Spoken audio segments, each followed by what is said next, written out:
আসিয়ার হত্যাকারীর ফাঁসির রায় কার্যকর হয়েছে, সেই রায় আপিল বিভাগে এখন ঘুরতেছে ফাঁসি কার্যকর না হয়। তাহলে যে উকিল রায়টা আপিল করছে যে ফাঁসি কার্যকর না হোক, তাহলে কি ওর ইচ্ছা নাই, ওর ঘরে সন্তান নাই, তাহলে ও কেন করলো?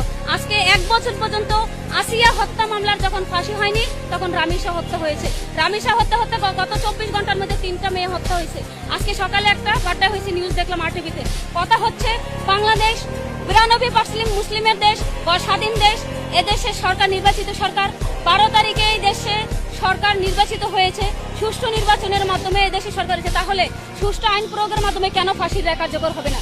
কেন বিএনপির পক্ষ থেকে একটা লোক এখানে আসলো না? কেন স্বরাষ্ট্রমন্ত্রী এখানে এসে রামিসার বাবার মাথায় হাত দিয়ে বলতে পারলো না আপনার জন্য আমরা আছি?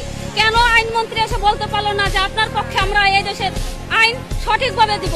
এটা স্বরাষ্ট্রমন্ত্রীর ব্যর্থতা, বিএনপির ব্যর্থতা, তারেক রহমানের ব্যর্থতা, আইনমন্ত্রীর ব্যর্থতা, বাংলাদেশের বিচার ব্যবস্থার ব্যর্থতা। যদি না হতো, বাংলাদেশের যদি সঠিক বিচার ব্যবস্থা থাকতো, এখন তো ঈদের বন্ধ না, রবিবার থেকে কোর্ট বন্ধ। আজকে পর্যন্ত ফাঁসির রায় কার্যকর করার সুযোগ আছে। শনিবার বাংলাদেশের সকল অফিস আদালত খোলা, শনিবার খোলা, রবিবার খোলা, এর মধ্যে ফাঁসির রায় কার্যকর করার কোনো ব্যাপারই না। 24 ঘন্টা সময় লাগে না। যে আসামি এজলাসে দাঁড়ায় জজের সামনে স্বীকার করে যে হ্যাঁ আমি খুন করছি, আমি দর্শন করছি, তাকে কেন 10 দিনের রিমান্ডে দিতে হবে? 10 সেকেন্ডে কেন জজ বললো না যে ওকে এখন গুলি করে দেন, ওকে কোনো স্পেয়ার করে দেন? ওই জায়গায় কালকে 4টার সময় এখানে রামিসার জানাজা হয়েছে। জানাজা একটা হবে কেন? জানাজা তো হবে 3টা।